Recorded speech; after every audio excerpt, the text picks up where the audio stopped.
The ledge. "You don't want to do this," I yelled as I leaned out the office window.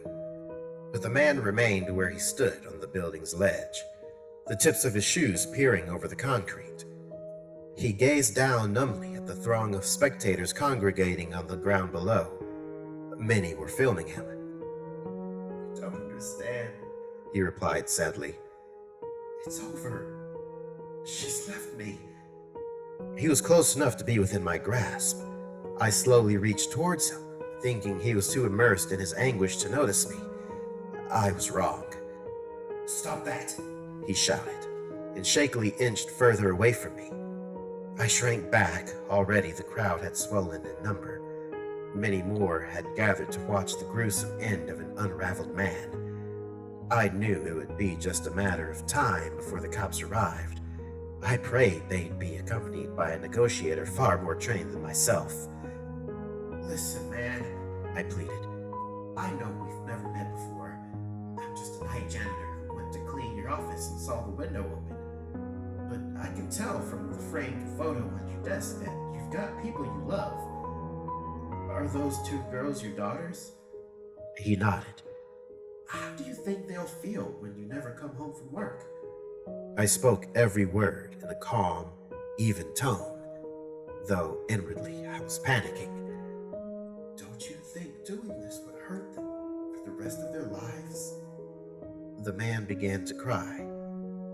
"Look, I get it," I continued, never taking my eyes off of him. "I'm divorced myself. It's hard, but it doesn't have to be the end of the world. Your kids still need you here." I reached for him again. This time he didn't back away. "Come on," I said encouragingly. "I won't let you fall." He hesitated, then slowly began inching closer to the window. I was so absorbed in the moment that I never even heard the office door open. Just as his fingertips grazed against mine, I felt someone place a hand on my shoulder and roughly pull me away. Startled, the man on the ledge lost his balance. "No!" I yelled, but it was too late. He'd already begun to fall. His terrified screams meshed with those of the horrified onlookers. I'll never forget the pulpy sound of his body hitting the ground. I turned around, locked eyes with the cop.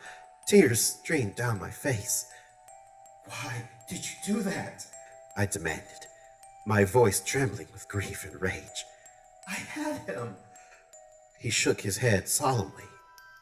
"No, you didn't. Last night he climbed onto the ledge of another building and threatened to jump. A man fell to his death trying to save him." An unsettling sense of confusion washed over me. "I don't understand." "You weren't going to pull him back inside through the window," the cop replied gravely. "He was going to pull you out of it."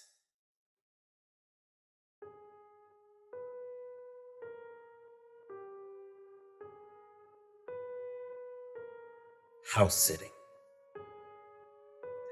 My eyes flew open when a hand clamped over my mouth. "Don't move," the man leaning over me commanded. A knife glimmered in the darkness. A surge of fear jolted through me. Without thinking, I thrust my hand upwards into his face and felt my palm meet his nose with a revolting crunch. When he howled in pain, I hurled myself out of bed and dove into the adjoining bathroom. I slammed the door shut and turned its lock only seconds before he smashed into it. "Get out of here!" he shouted. Heavy battering thuds shook the door. "Take whatever you want and go," I yelled back. "I won't call the police, I swear." He fell silent. I held my breath anxiously. For a fleeting moment, I thought he was gone, only for my stomach to drop when I heard the sound of the knife's blade gouging into the wood. I realized with horror that he was trying to carve his way through to me. "Please stop," I whimpered. "This isn't even my house. The Day family hired me to stay here while they're on vacation." Suddenly, I was struck by a strong scent of rubbing alcohol. I looked down to see clear liquid spreading beneath the door across the bathroom tiles. "You have 10 seconds to come out," the man said threateningly, "or I light a match." A dizzying wave of terror washed over me. I gripped the sink to keep from falling. 10, he barked. 9. My eyes frantically searched the room for anything to defend myself with. 8, 7, 6.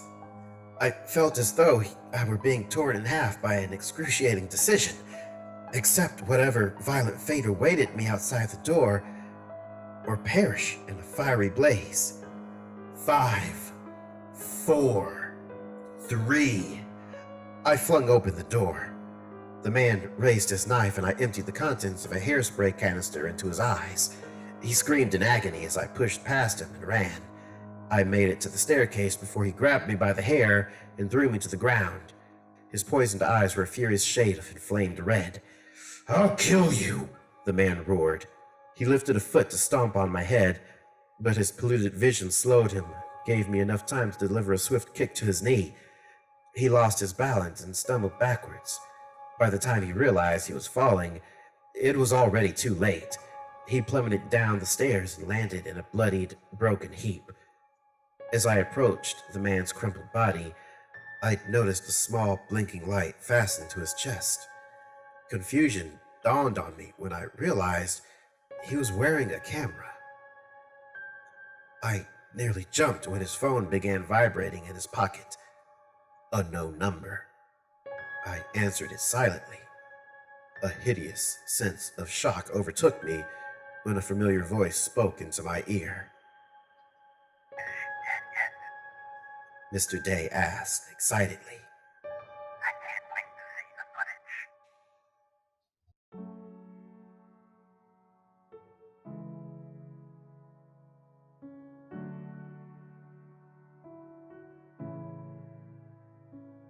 Missing Mia.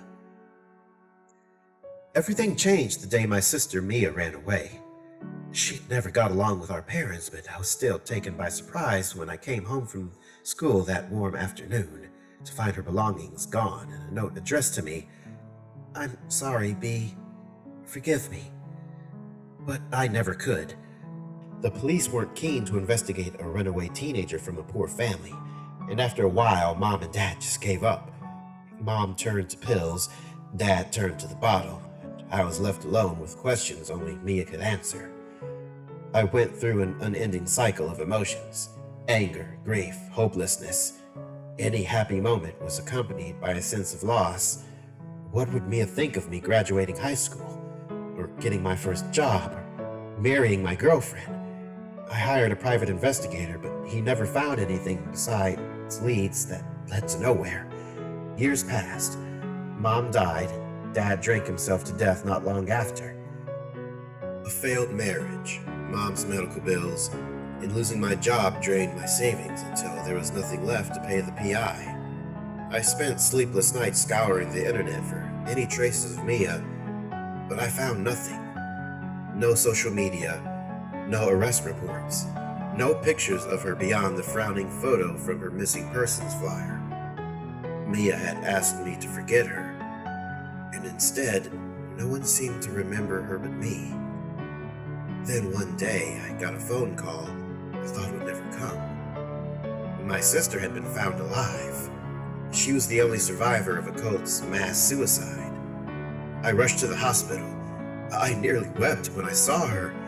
She was painfully thin and looked as if she'd aged 20 years in the past 10. The police filled me in. Mia had belonged to a cult for the entire time she'd been missing, and 2 days earlier, they all drank from a tray of paper cups. Alarm overrode a decade of brainwashing just long enough for Mia to covertly spit out her drink and lie limp as everyone around her died a slow, agonizing death. When the moans of pain finally ceased and the bodies no longer spasmed, Mia fled the compound and ran until she arrived at a small roadside diner where a shocked waitress called the cops to inform them of the grimy, babbling woman that just burst through the door. I took her home with me. She constantly asked for permission to eat, to shower, to even use the toilet. Often I found her weeping. I knew it would take time for her to adjust. Deprogramming doesn't happen overnight. It was months before she spoke about the cult. They won't let me leave. She told me tearfully. No matter how much I asked. I'm just glad you didn't kill yourself like they did. Mia's response made my blood run cold. You don't understand. She sobbed. They didn't commit suicide. I put poison in their drinks. Thank you for listening. If you have a story you'd like me to narrate, then please contact me at twitter.com/NerdxCorexCreep or submit your stories to my subreddit at www.reddit.com/r/horrorxnerds. If you enjoyed the video, please consider liking, subscribing, leaving a comment, sharing with your friends. Also, make sure you ring the bell to be notified of new uploads as I post them. With that, I'll see you in the next video. Have a creepy night.